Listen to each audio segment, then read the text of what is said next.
CET aspirant, then this video is for you. So in this video we will talk about best books for MST CET preparation.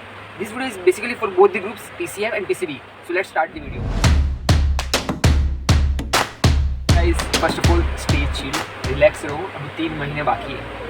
So video शुरू करते हैं. सबसे पहले अभी 2 type के student होंगे, जिनकी बोर्ड एग्जाम हो चुकी है और जिनकी बोर्ड एग्जाम चल रही है. सबसे पहले बोर्ड एग्जाम पे ध्यान दो, अपना बोर्ड एग्जाम में 100% दो, बोर्ड एग्जाम में एकदम अच्छे से स्कोर करके आओ. उसके बाद MST CET की प्रिपरेशन स्टार्ट करना, मतलब MCQ वाली प्रिपरेशन स्टार्ट करना. So let me tell me about myself कि प्रीवियस ईयर मैंने भी MST CET के लिए अप्लाई किया था. सो मैं एक एवरेज स्टूडेंट हूँ. मेरे क्लास 12 में प्रीवियस ईयर 88% थे. So I am from covid batch. मुझे एग्ज़ाम देने की ज़रूरत नहीं, मुझे एग्ज़ाम देनी नहीं पड़ी.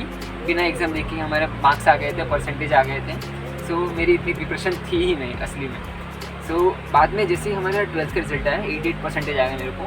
तो उसके बाद 2 महीने बाकी थे, 2 से 3 महीने बाकी थे MST CET को. सिर्फ 2 से 3 महीने में मैंने EN बुक्स को फॉलो किया और मैंने MST CET में 96% पाया. सो ऐसा है कि आप कोई एवरेज स्टूडेंट हो या फिर आप टॉपर हो, सो या फिर बिलो एवरेज स्टूडेंट हो, आप इन स्टेप्स को फॉलो करो, आपके भी अपने बेस्ट स्कोर आ सकते हैं. सो क्लास 12 वो एकदम अच्छे से याद होनी चाहिए. याद इन दी सेंस 2 से 3 बार रिवाइज हो जाना चाहिए. चीज़ें आपको पता होनी चाहिए, ये फार्मूला इसके लिए है, इस फार्मूले में ये वैल्यू है, ये वैल्यू गिवन होगी तो ये वैल्यू हम निकाल सकते हैं. या फिर कोई मतलब ऑर्गेनिक में रिएक्शंस आती है तो आपको रिएक्शंस याद होनी चाहिए. इसमें ये पुट किया, ये रिएजेंट आया, फिर इससे ये प्रोडक्ट बनेगा. सो ये चीज़ आपको थोड़ा बेसिक नॉलेज हो जाना चाहिए. 2 से 3 बार रिवाइज करोगे आपको अच्छे से कॉन्सेप्ट एकदम अच्छे से ग्रिप हो जाएगा. अब मतलब आपको शुरुआत क्या करनी है कि अभी मान लो 2 महीने बाकी, तो 2 महीने में सबसे पहले 15 दिन में आपको एक बार पूरी टेक्स्ट बुक, चाहे आप PCM के हो या PCB के हो, आपको पूरी टेक्स्ट बुक को एक बार रिवाइज कर लेना है पूरी तरीके से. जैसे ही आपका ये रिवीजन खत्म हो, उसके बाद आता है प्रैक्टिस. क्योंकि आपको मतलब थियोरेटिकल क्वेश्चन तो आपको आ जाएंगे कि जैसे आपने टेक्स्ट बुक रीड कर ली. अब बात हो जाए न्यूमेरिकल्स की. सो न्यूमेरिकल्स के ग्रिप जब भी बनेगी जब आप प्रैक्टिस करते जाओगे न्यूमेरिकल्स को. सो न्यूमेरिकल्स को प्रैक्टिस करने के लिए इन टेक्स्ट क्वेश्चंस जो देते हैं MCQ, उनको आपको 1 से 2 बार देख लो, सॉल्व कर लो, एकदम समझ में आ जाना चाहिए. उसके बाद टारगेट की MCQ सॉल्यूशन की बुक्स आती है PCM की या फिर PCMB की, आपको यहाँ पे फ़ोटोज़ मिल जाएंगे. सो ये बुक्स आप चाहे तो बाई कर सकते हो या फिर आप PDF भी डाउनलोड कर सकते हो.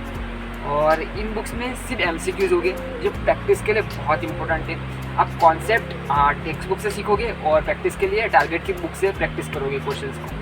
सो आप डेली मतलब मैं तो एक्सपेक्ट करता हूँ आप हर एक चैप्टर के 100 क्वेश्चन तो भी कर लो. क्योंकि 100 क्वेश्चन जैसे आपने कर लिए ना, आपको मतलब पता चल जाएगा इस कॉन्सेप्ट से इस तरीके के क्वेश्चन पूछे जाएंगे.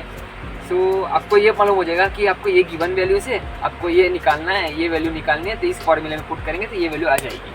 सो वैसे सब डेवलप हो जाएगा आपका. जैसे आपने एक चैप्टर के 100-150 क्वेश्चन कर लिए तो. और केमिस्ट्री की बात की तो उसमें रिएक्शन ही है. रिएक्शंस को आपको टेक्स्ट बुक से ही पढ़ना है. एकदम अच्छे से टेक्स्ट बुक पढ़ते जाओ, 2 बार 3 बार पढ़ो केमिस्ट्री की टेक्स्ट बुक्स. क्योंकि थियोरेटिकल क्वेश्चंस जो होते हैं ना, उनके लिए टेक्स्ट बुक बहुत इंपॉर्टेंट है. सो उसका आपको 2 से 3 बार टेक्स्ट बुक को रिवाइज करना है. मैं टेक्स्ट बुक ही प्रेफर करूँगा. और जैसे आपके मतलब मान लो हर एक चैप्टर के आपने 100 क्वेश्चन कर लिए, टेक्स्ट बुक भी आपने 2 से 3 बार रिवाइज कर ली. अब बात आती है मॉक पेपर्स. सो मॉक पेपर्स आपको लास्ट मंथ में करना है. लास्ट मंथ में आप ट्राई करो कि एक वीक में एक पेपर तो लगाओ. और मतलब फर्स्ट 2 वीक्स में आप 2 पेपर लग लो और लास्ट 2 वीक्स में आप 4 पेपर तो करके ही जाओ. मिनिमम बोल रहा हूँ ये मैं. आप चाहे तो पूरे महीना भी आप मॉक दो, कोई प्रॉब्लम नहीं होगा, आपकी प्रैक्टिस होगी. बट मिनिमम आपको लास्ट मंथ में 6 से 7 मॉक पेपर्स देने हैं. और मॉक पेपर्स के साथ आपको 2021 के PYQs भी देखने हैं. क्योंकि 2021 में जैसे सिलेबस चेंज हो गया, 2020 से अपना महाराष्ट्र बोर्ड का सिलेबस चेंज हुआ है. So as per this change syllabus आपको MCQs भी देखने होंगे. क्योंकि सिलेबस पहले के सिलेबस में थोड़े क्वेश्चंस अलग है, इस वाले में अलग है, 21 के पेपर में अलग है. सो आपको 21 के तो सारे PYQs करके ही जाने हैं. 2021 में भी बहुत सारे पेपर हुए, सबके एक बार देख लो और कॉन्सेप्ट देख लो कि आपको चमक रहे कॉन्सेप्ट, आपको आ रहा है समझ में, अच्छी बात है. नहीं आ रहा तो वापस टेक्स्ट बुक पर जाओ, कॉन्सेप्ट देखो और फिर अप्लाई करो. सो आपको एक बार मैं एक क्विक रिकैप दे देता हूँ. सबसे पहले टेक्स्ट बुक को प्रीफर करो. टेक्स्ट बुक 1 से 2 बार रिवाइज हो जानी चाहिए. उसके बाद टारगेट पब्लिकेशन की MCQ वाली बुक्स आती है, उसको प्रीफर करो. उसमें आपको मिनिमम एक चैप्टर के 100 MCQ तो करके ही जाने हैं.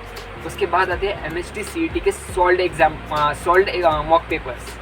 सोल्ड लेना क्योंकि आपको फिर आइडिया लगे ऐसे अनसोल्ड लोगे तो फिर आप सॉल्यूशन ढूंढने में बहुत टाइम वेस्ट होगा, अपने पास इतना टाइम है नहीं। सो सॉल्व मॉक पेपर्स ले लेना और प्रीवियस ईयर के सारे क्वेश्चंस करने 2021 के तक करके ही जाना, क्योंकि मेरे एक्सपेक्टेशन के हिसाब से लग रहा है बहुत सारे क्वेश्चन रिपीट होने वाले हैं थियोरेटिकल में।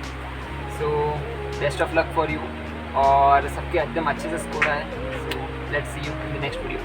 तो प्लीज़ एक लाइक तो बनता है, और अगर MHT CET से जुड़े रहना है, MHT CET की इन्फॉर्मेशन से जुड़े रहना है तो प्लीज़ सब्सक्राइब बटन दबा के जाना, और see you in the next video. तब तक के लिए बाय बाय।